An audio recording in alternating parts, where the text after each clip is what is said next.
गुरुतर अच्छी हस्पिटाल अच्छा डॉक्टर मैंने चेष्टा चल सर एमती घटना घटला 18 तारीख राति साचुरेशन सल्ट होगा ऑक्सीजन कमीगला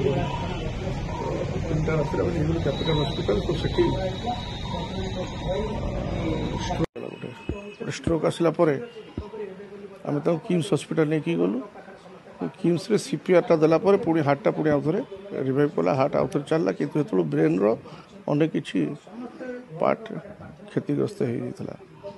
तापट डॉक्टर इतिव चेष्टा करी आसुले किंतु अत्यंत एवं भी चलती चेष्टा चली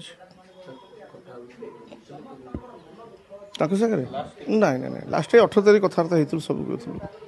राति भी कथा होते खाइले पीले सब कले डाक्तर लगी ब्रेन रो बहुत डैमेज है ब्रेन टा रिवाइव करा कष्ट मत लगुच देखा कि हार्ट चलती फंक्शन कर हार्ट रेटा बढ़ी रोचे टेम्परेचर भी बढ़ी रोचे अधिका टे हाँ दीदी थर से रिकवरी के आसते पुणी मीटिंग फिटिंग गले पुणी ये हठात एमती है से राति 3टा राति है कथा धन्यवाद।